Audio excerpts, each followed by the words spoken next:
Welcome back to part 2. If you haven't watched part 1 yet, go check it out now because this gets intense. In part 1, Nyambura kissed a dangerous stranger to escape her stalkers and ended up falling in love with Seoul's most powerful crime boss. Now, 6 months later, just when she thinks she's finally found happiness, a ghost from her past returns.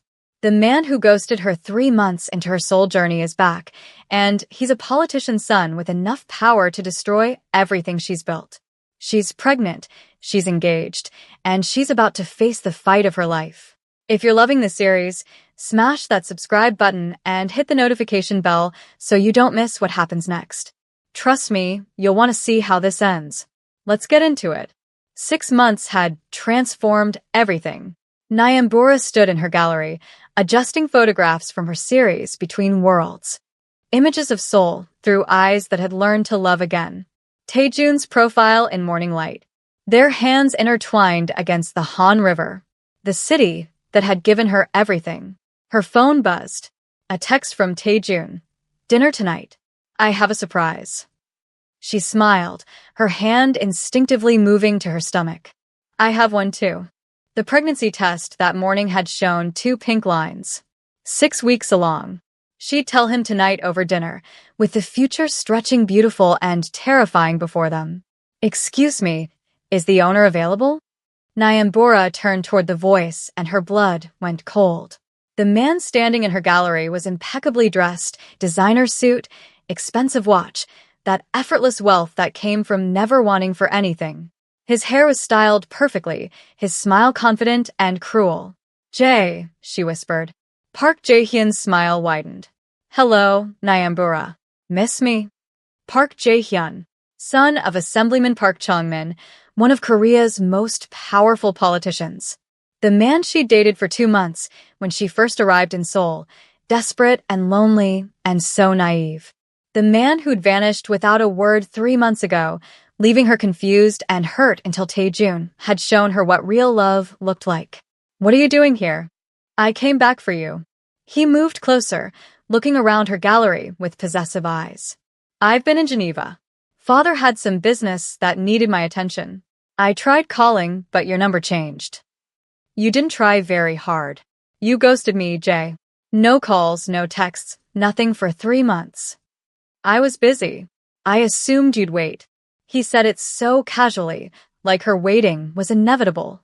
But I'm back now, and we can pick up where we left off. Nyambura stared at him, incredulous. Pick up where we left off. Are you serious? Of course. I know I should have communicated better, but you understand how demanding my life is. My father, politics, expectations. His hand reached for her face, and she stepped back. Don't be difficult, Nyambura. I'm here now. I've moved on, Jae. I'm with someone else. His expression darkened. Someone else? Already? We've only been apart 3 months. You left me for 3 months without a word. What did you expect me to do? Pine away waiting for you to remember I existed? I expected loyalty. His voice went cold. I expected the woman I was dating to have some patience, some understanding of my position. Your position? Anger flared hot in her chest. Your position as what? The man who treated me like I was convenient until I wasn't? The man who made me feel like I wasn't worth a simple text message. Don't be dramatic. You knew what you were getting into when you started dating me. I thought I was dating someone decent. I was wrong. She moved toward her desk, putting distance between them. You need to leave. Not until you tell me who he is. This someone else you've supposedly moved on with. She shouldn't tell him. Every instinct screamed to stay quiet. But she was tired of men thinking they could control her narrative. Lee Taejun. And it's not supposedly. We're engaged. The name hit him like a physical blow. His face went through shock, disbelief, then rage. Lee Taejun? The crime boss? You're joking. I'm not. You left me for a gangster? He laughed, the sound harsh. What? I wasn't dangerous enough for you. Not exciting enough. I didn't leave you. You abandoned me. And I found someone who actually values me, who treats me like I matter. Matter? You're a trophy to him. Another conquest. At least with me, You'd have legitimacy, respect, a future in proper society. I have a future. One I'm building myself. With a criminal. He shook his head, something calculating entering his expression. Does he know about your visa situation? How precarious your residency status is. Her stomach dropped. What? Your work visa is tied to this gallery, which required permits. Permits that need renewal. Permits that can be complicated. His smile was poison. My father's office oversees immigration policy. One word from me, and your entire life here becomes very difficult. You wouldn't I? You humiliated me, Nyambura. Dating a common criminal after being with me. Do you know what that does to my reputation? Your reputation? I don't care about your reputation. You will. He pulled out his phone, showed her a photo. Her gallery's business license. This expires in 2 months. Usually a formality to renew, but these things can get held up in bureaucracy. Lost paperwork, additional requirements, surprise inspections that find violations. He looked at her, eyes cold. Or you could be reasonable. End things with Lee, come back to me, and all of this goes smoothly. That's extortion. That's reality. I'm offering you a choice. He pocketed his phone. You have 1 week to decide. After that, I start making phone calls. He walked out, leaving Nyambura shaking with rage and fear. Her hand went to her stomach, protective. She'd escaped one controlling man only to have another appear, wielding different weapons but the same entitlement. She picked up her phone and called Taejun. Change of plans. Come to the gallery now. We need to talk. Would you stay in a country where your ex could destroy your life with one phone call? Or would you fight back? Drop your thoughts below. Taejun arrived within 15 minutes, walking into her gallery with concern etched on his face. What happened? She told him everything. Watched his expression go from concern to cold fury. Park Jae-hyun. He said the name like a curse. The assemblyman's son. I've heard of him. Entitled, spoiled, uses his father's position like a weapon. He's threatening my visa, my gallery, everything I've built here. Her voice cracked. And I have to tell you something else. What? I'm pregnant. The words hung between them. 6 weeks. I found out this morning. Taejun's face went through every emotion at once. Shock, joy, fear, and then something fierce and protective. Pregnant. We're having a baby. She was crying now. I was so happy. I wanted tonight to be perfect. But then Jay showed up and now everything is. He crossed to her, pulled her into his arms. Everything is going to be okay. How? He has political power. He can make my life impossible here. And I have different kinds of power. His voice was steel. He's threatening you, threatening our child. That's not something I'll tolerate. Taejun, please don't start a war over this. I'm not starting anything. He did that when he walked into your gallery making threats. He pulled back to look at her. But I won't do anything without talking to you first. What do you want? I want to stay in Seoul. I want to keep my gallery. I want to raise our baby here. Build the life we've been planning. She touched his face. But I don't want you to become something you're not because of him. What if the only way to protect you means getting my hands dirty? Your hands are already dirty. That's not what I'm afraid of. She held his gaze. I'm afraid you'll cross a line you can't come back from. That this will turn you into someone our child would be afraid of. He closed his eyes, jaw clenched. Then tell me what you need. Time. Space to think. And trust that we can handle this together. I can do that. He opened his eyes. But Nyambura, if he escalates, if he makes any move to hurt you or take you from me, I won't hold back. I know. Just give me a chance to try my way first. He nodded, but she could see the storm brewing behind his eyes. 3 days later, Jay made his next move. Nyambura was meeting with a potential client when he walked in with 2 men in suits. Not security, lawyers, or government officials by the look of them. Professional intimidation. The client made a quick excuse and left. The gallery suddenly felt very small. Nyambura, we need to discuss your situation. Jay sat on the edge of her desk like he owned it. I've been reviewing your paperwork. There are some irregularities. There are no irregularities. Everything was filed properly. Was it? He gestured to one of his companions, who pulled out a folder. Your initial work visa application listed your employment as translator at an international magazine. But you quit that position 6 months ago.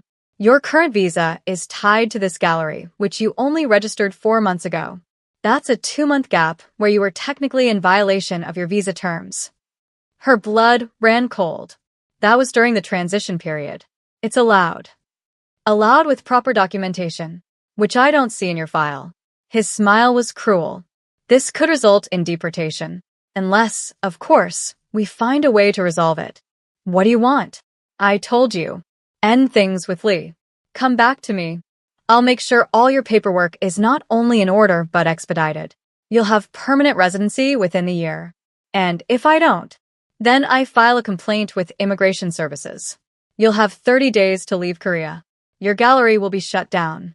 Everything you've built here gone. He leaned closer. Is Lee Taejun really worth losing everything?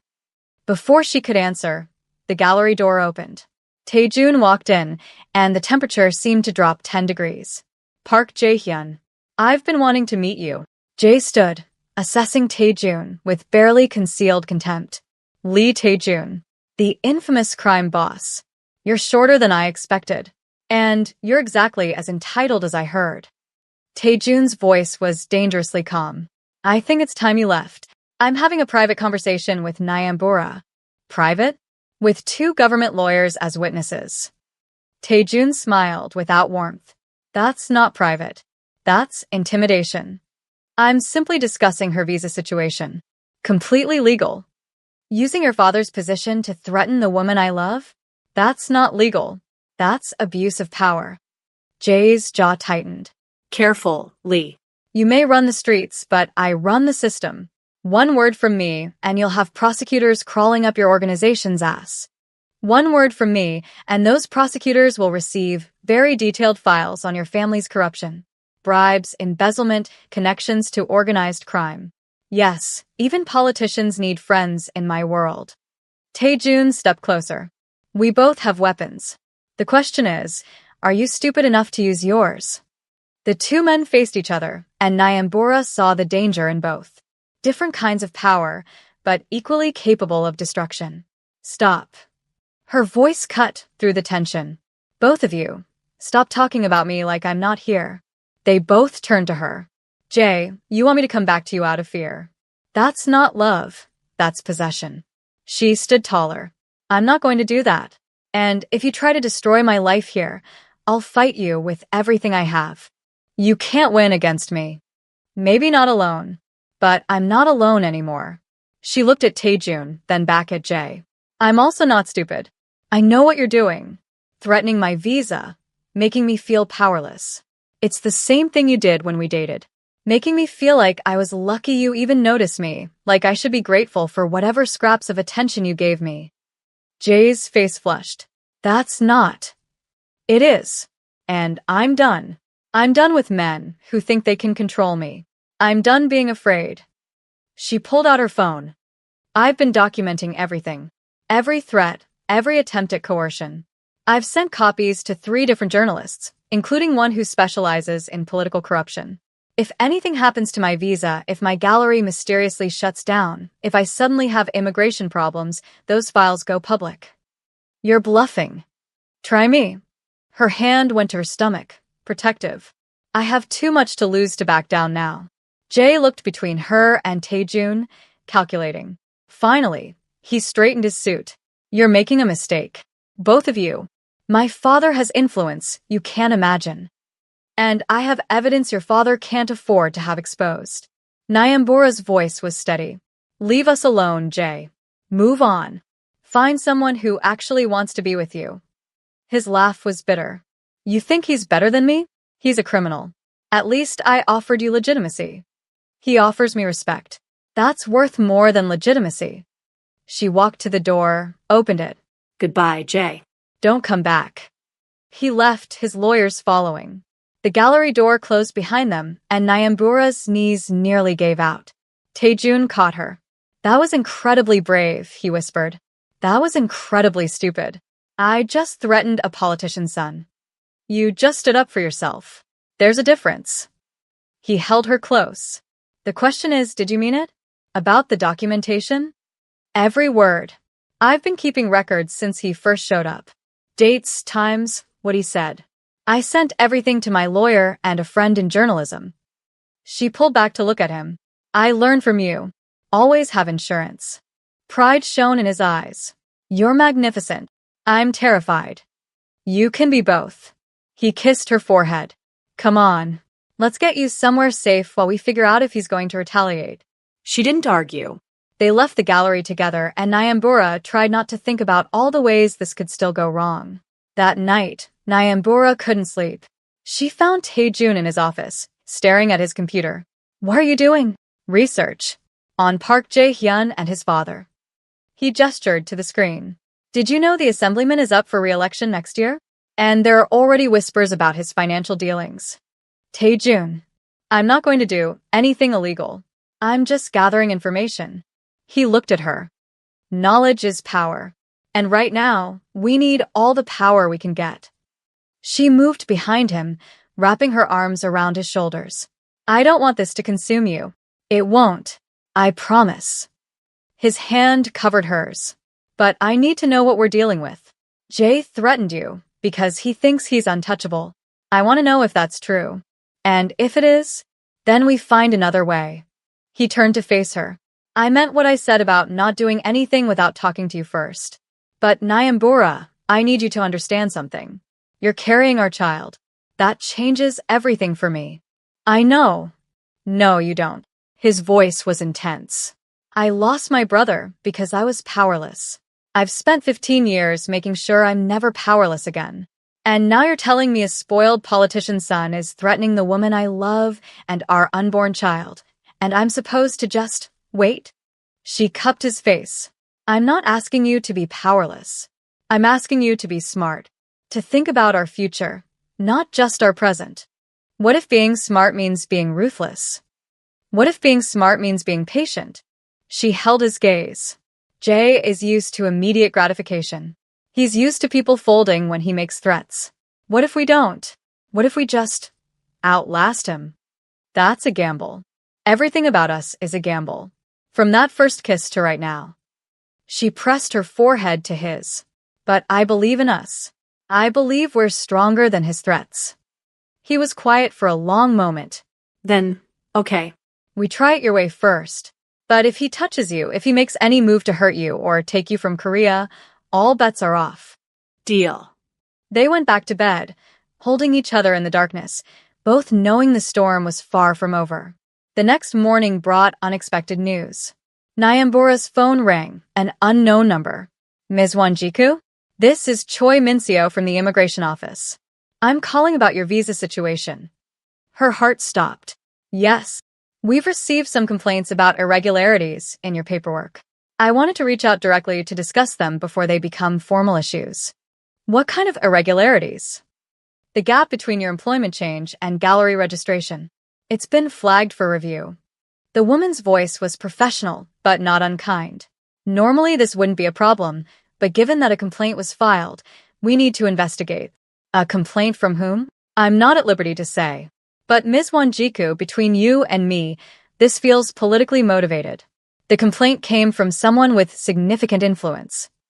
Nyambura's hands shook. What do I need to do? Provide documentation of your activities during that 2-month period. Employment records, financial statements, anything that shows you are making legitimate efforts to maintain your visa status. She paused. I'll give you 2 weeks. That's the best I can do. Thank you. After the call ended, Nyambura sat staring at her phone. 2 weeks to prove her visa should remain valid. 2 weeks before everything she'd built could come crashing down. Taejun found her in the kitchen, documents spread across the table. What's all this? My life in paperwork form. She showed him bank statements, emails, contracts. I need to prove I wasn't in violation during those 2 months. But I was barely surviving then. I just quit my job because of Director Choi. I was staying with a friend, doing freelance translation work for cash. Nothing formal, nothing documented. Then we document it now. He sat beside her. Who paid you? Even for cash jobs, there are records. Bank deposits, text messages, emails arranging the work. It was all so informal. Nothing is ever completely informal. We find the threads, and we pull them. He pulled out his phone. I'm calling my lawyer. We're going to build a case that shows you were actively working during that period, even if it was informal. Will that be enough? It has to be. His jaw set. I'm not letting him take you from me. Over the next week, they worked tirelessly. Taejun's lawyers helped reconstruct Nyambura's activities during those 2 months. Emails to potential translation clients. Text messages arranging work. Testimony from people she'd worked with. Even bank deposits that proved she was earning income. But Nyambura knew it might not be enough. Jay had political power, and political power could twist bureaucracy into knots. On day 9, Jay called her. Have you reconsidered? No. Pity. I hear your visa hearing is coming up. It would be a shame if it didn't go well. If you interfere with my hearing, those files go public.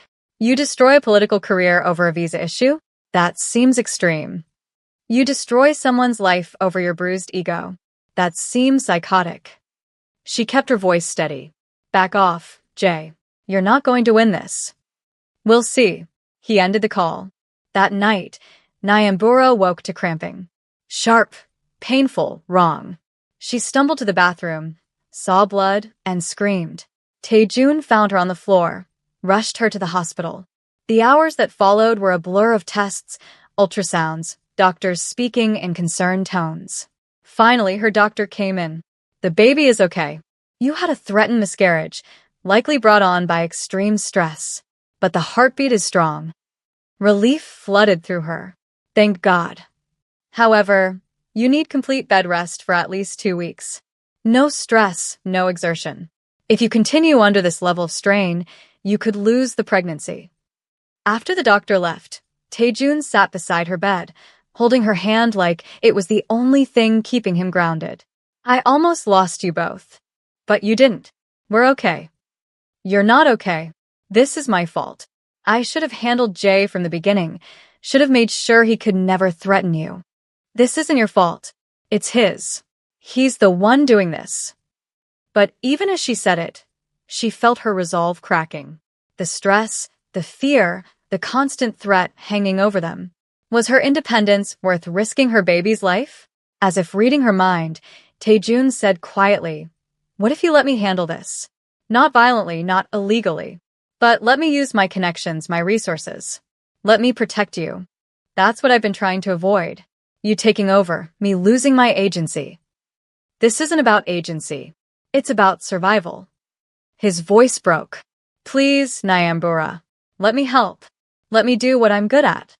She looked at him, saw the fear and desperation in his eyes. Saw a man who'd lost his brother and was terrified of losing his family again. And she realized that sometimes accepting help wasn't weakness. It was wisdom. Okay, she whispered. But we do it together. You don't shut me out. Together, he agreed. Always. What would you do? Fight alone and risk everything, or accept help from someone powerful but dangerous? Drop an A if you'd let Taejun handle it, or a B if Nyambura should keep fighting herself. The next morning, Taejun made calls. Not to threaten, but to gather information.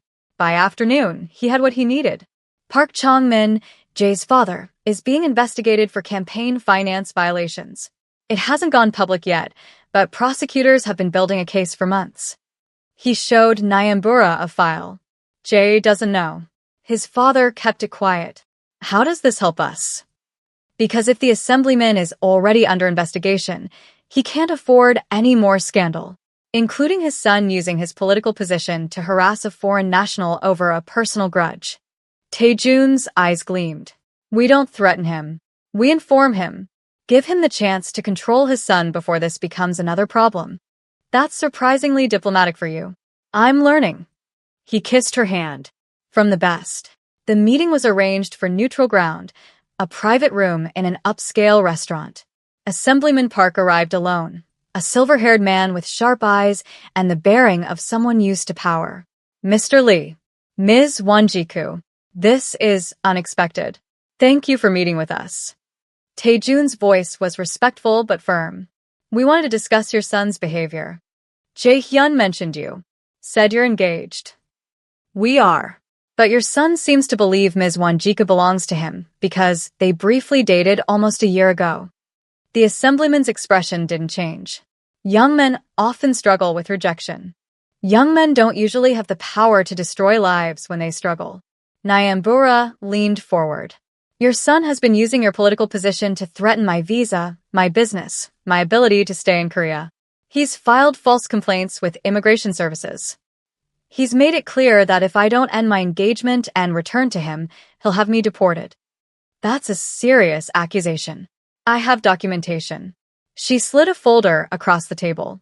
Recordings of his threats. Testimony from immigration officers who confirm the complaints are politically motivated. Text messages where he explicitly states he's using your influence. The assemblyman opened the folder, his expression darkening as he read. I see. I'm pregnant, Nyambura continued. 6 weeks along. And your son's harassment has already caused medical complications. I nearly lost my baby because of the stress he's caused. For the first time, emotion flickered across Park Chong-min's face. I wasn't aware. With respect, sir, you should have been. Taejun's voice was steel wrapped in silk. Your son is using your name, your position, your influence to conduct what amounts to stalking and extortion. If this becomes public, it won't just hurt him. It'll hurt you. Is that a threat? It's a reality. Taejun met his gaze steadily. I have no interest in your political career, but I will protect my family. If Jay continues this behavior, these files go public. The media will have a field day with a politician's son abusing power to harass his ex-girlfriend. The assemblyman was quiet for a long moment. Then, what do you want? We want him to stop, Nyambura said simply. We want my visa situation resolved without interference. We want to live our lives without looking over our shoulders. That's all. And in exchange? In exchange, this never happened. No publicity, no scandal, no damage to your career. She held his gaze. I'm not interested in revenge. I just want peace. Park Chong-min studied them both. Finally, he nodded. Jae-hyun has always been impulsive. Entitled. I've indulged him too much, thinking it was harmless. He stood. I'll handle my son. Your visa situation will be resolved by end of week. And Ms. Wanjiku, please accept my apology for what you've endured. After he left, Nyambura exhaled shakily.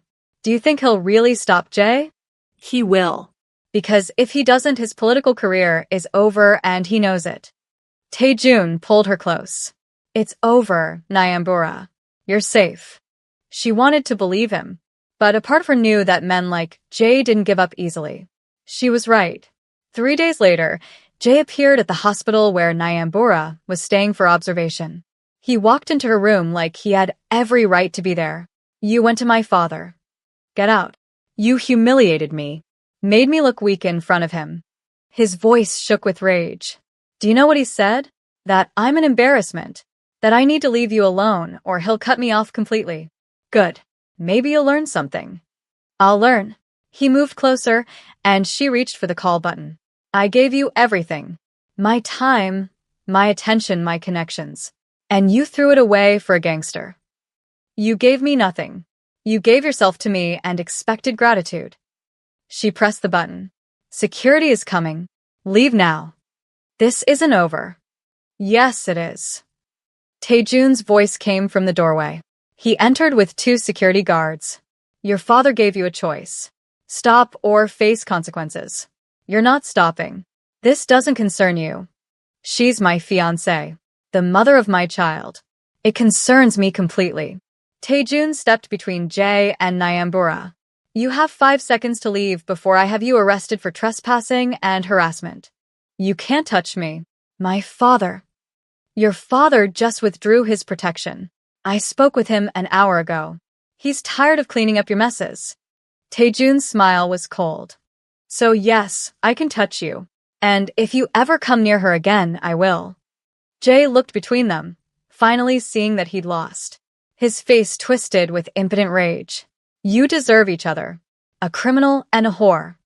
The slap came from Nyambura, sharp and sudden. Get out. And don't ever speak about me again. Jay left, and this time, Nyambura knew it was really over. She'd stood up for herself, accepted help when she needed it, and survived. 3 months later, Nyambura stood in a bridal suite overlooking Seoul. Her wedding dress was a fusion of Kenyan and Korean styles, elegant and bold. She adjusted the beaded collar, traditional Kikuyu craftsmanship paired with modern Korean silk. You look beautiful, darling. Her mother's voice came from behind her. She'd flown in 2 weeks ago, finally ready to meet the man who'd captured her daughter's heart. Thank you for being here, Mama. Where else would I be? My daughter is getting married. She touched Nyambura's face. I'm proud of you. Proud of the woman you've become. Strong, brave, exactly what I hoped for you. Tears filled Nyambura's eyes. I wish Dad could see this. He does. And he's proud too. Her mother adjusted the collar. Now go. Your husband is waiting. The ceremony was intimate but beautiful. 40 guests in a traditional Hanok garden. Nyambura walked down the aisle on her uncle's arm. Taejun stood at the altar looking devastatingly handsome in a fusion of hanbok and modern suit. When he saw her, his eyes filled with tears. You're perfect, he whispered as she joined him. So are you. They exchanged vows in English and Korean, promising partnership, respect, and love. When they exchanged rings, Nyambura felt their daughter kick. She's excited, she whispered. She better be. We've been planning this for months. They laughed, and the officiant pronounced them married. The kiss was tender and full of promise. Their guests erupted in cheers, Kenyan ululations, mixing with Korean celebrations. At the reception, speeches flowed. Suji cried talking about watching Taejun become human again. Nyambura's cousin joked about Korean men being persistent. Taejun's lieutenant warned Nyambura that his boss was terrible at mornings but excellent at devotion. As they danced, traditional Kenyan steps followed by Korean wedding dances, Taejun whispered, Are you happy? Deliriously. More than I ever thought possible. She rested her head on his shoulder, their baby bump pressed between them. We did it. Built something beautiful from something terrifying. We did. And we'll keep building. Every day, she agreed. The reception lasted into the night. Food, music, joy. 2 cultures celebrating 2 people brave enough to choose love over fear, partnership over possession. And somewhere in Seoul, Jay received news of the wedding and finally let go. Did Nyambura and Taejun's love story touch your heart? Drop a heart if you believe in fighting for love. What was your favorite moment from their journey? Comment below and don't forget to like and subscribe for more epic love stories. 1 year later, the nursery was painted in soft yellows and greens. Neutral colors for a baby who'd already defied expectations by arriving 2 weeks early. Nyambura sat in the rocking chair nursing her daughter, while Taejun watched from the doorway with pure adoration. She has your eyes, he said softly, and your stubborn chin. Poor kid doesn't stand a chance. He laughed quietly, entering to sit beside them. They'd named her Wanjiro Heron Lee, honoring both their lost siblings, carrying their memory forward with love instead of grief. I've been thinking, Taejun said, about expanding the gallery, creating a cultural exchange program between Kenyan and Korean artists. That's a wonderful idea. And maybe documenting it. Stories of connection across cultures, like ours. He touched his daughter's tiny hand. Our story would break the internet. It already did. Remember the wedding photos? How could I forget? We trended for 3 days. They sat in comfortable silence, watching their daughter sleep. Outside, Seoul continued its endless rhythm. A city that had brought them together, tested them, transformed them. Do you ever regret it? Taejun asked. Leaving Kenya, kissing a stranger, all of it? Nyambura looked at him. This man who'd been dangerous and damaged, who'd learned to love her with patience and respect, who'd become the father she wanted for her children. Not even for a second. Even when it was hard, especially when it was hard, because hard things made us stronger. Taejun kissed her forehead, then their daughters. I love you. Both of you. More than I have words for. Show us instead. Every day. Like you promised. Every day, he agreed. As night fell over Seoul, Nyambura reflected on the terrified woman who'd kissed a stranger to escape danger. She'd thought that kiss was about survival. Instead, it had been about transformation. About learning that the bravest thing you can do is choose love, even when it's dangerous. Especially when it's dangerous. Because some risks are worth taking. Some people are worth fighting for. And some love stories are worth every terrifying, beautiful moment. Thanks for watching this emotional journey.